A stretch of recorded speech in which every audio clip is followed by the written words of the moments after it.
For the first time, I'm taking you to the castle of my parents. Without my rich parents, I could actually not afford to do the expeditions that I do. I mean, they're very costly.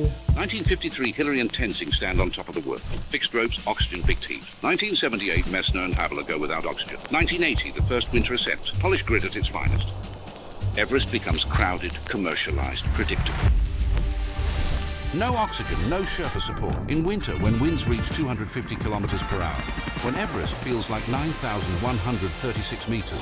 Alone on the difficult West Ridge. This is about redefining what's possible. This is Jost Kobusch's Everest. 6 weeks ago, I took a shortcut that turned out to be the longest possible route to take, which meant I had an injury. I had to change a lot of things in training. It was tough. I realized that I lost a lot of progress. So he just said that he can't see if the tendon is cut.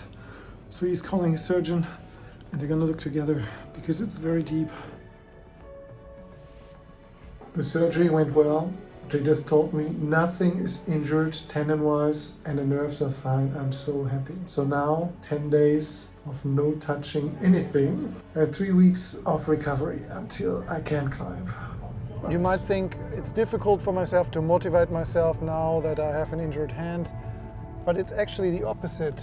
I have this hand that doesn't work right now, but I want to climb. I love my job. I love doing what I do, you know? It's like I really have to hold myself back, not to touch and think about the future. This is where I started climbing so many years ago, and I climbed all these routes here. And now I'm thinking, I want to climb them again and see how they feel now.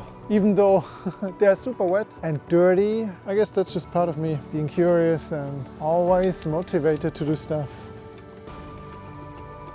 Today was the first day in a long time that I was able to touch real rock, which felt amazing. A big part of being an athlete is dealing with injuries, and when you have them, they suck, they are hard. You gotta keep moving, do your routines, build up, until you eventually can start slowly to climb again. Obviously, I'm not in shape, but it's just amazing to touch rock again, to move and to use the hand again in a normal way. And that makes me really appreciate a simple thing like a hand that we usually take for granted. Took a shortcut, went over a fence and got stuck in the fence while jumping down and pulled the fence through my hand.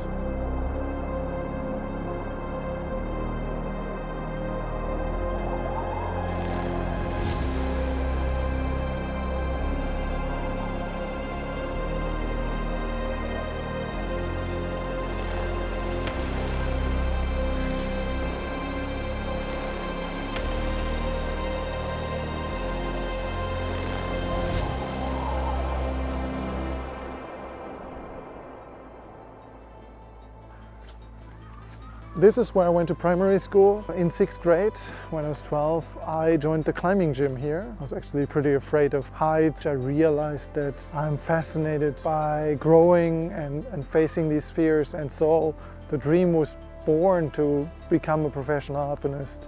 This is a very flat area, there are no mountains. It seemed very impossible, and I had a struggle to find climbing partners. I did do my first mountains and I did do climbs, but I went by myself, and I grew very comfortable with soloing just simply because I'm from this area, and it was always difficult to find the right people. Right now I'm visiting my parents, and it's a 16-hour train ride from Chamonix, and my coach was already like, Jost, we need to watch those traveling days. If you have too many of those, we're not going to make progress. So it is nice to visit them, and also we're here to film the YouTube series. And yes, I like spending time with them, but yeah, ultimately it's a balance. And if I do this kind of traveling too much, I'm not going to progress. Even when traveling, I try to make training happen. I adjust the schedule a bit, and now, of course, I have to adjust the training with the hand injury. There's no barbell lifting, weights go into a backpack, and yeah, these injuries, they're often pretty stupid. Ja, da holt man dich schon nachts um 12 beim Bahnhof ab. Dann ruft BBC an und möchte ein Interview zur Situation am Mount Everest. Ja, das war halt Arbeit, ne? Ja, das ist aber in der Tat so, dass wenn du am Tisch sitzt und ständig das Telefon klingelt, dass das schon auch so ein bisschen triggert, ne? Ja, das war jetzt ja nur gestern so. Nein, Jost, da hast du eine falsche Wahrnehmung. Wir nehmen das immer so wahr. Ah, ist es immer so? Ja, das ist eigentlich wirklich immer so. Na? We are speaking about this moment. The telephone is ringing all time. We want to eat. We want to drink one coffee. We want to drink one tea. And all the time is ringing the bell. And it's awful. All the time, telephone. Telephone, telephone, telephone. So I'm working a lot? Yes. We want a little bit more time. Ohne auf Englisch ist... Without? Without telephone. And Without my telephone. Filming.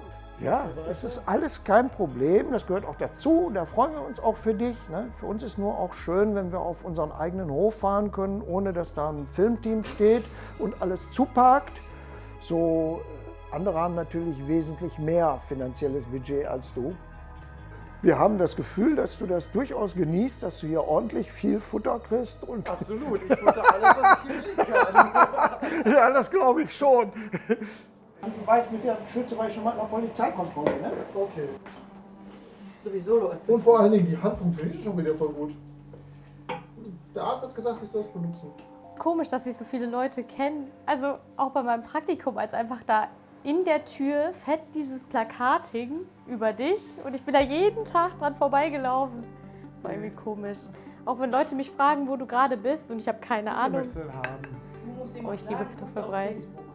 Ja, das ist wie Jost normaler Beruf. Ich weiß ja auch nicht, wo, bei welchem Kunden tätig jeden Tag ist. Ich weiß nicht, wo Jost jeden Tag unterwegs ist. Möchtest du noch mehr haben?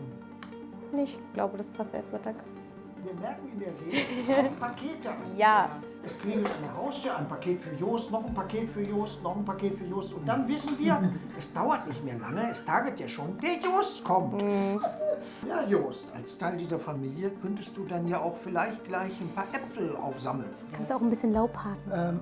Andere bezahlen 70 € oder 80 € für so ein Fitnessstudio. Und du kannst umsonst das Altmetall sortiert in den Anhänger tun, linke Seite Alu, rechte Seite das schwere Eisen und kriegst dieses Training gratis.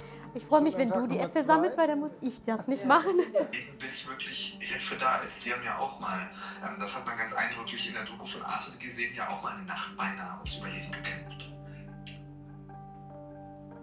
Ja, mein Job ist natürlich das Überleben in den Bergen. Also Alpinismus, so wie ich ihn betreibe, ist die Kunst des Überlebens. Danke dir. Ich habe auch wieder mehr als genug. But now, seriously, actually I'm in the guest room of my parents' place and this is just the furniture of my grandma. And they live in a very normal house. Father's a carpenter and if I learned anything here, it's how to do stuff with a very tiny amount of money.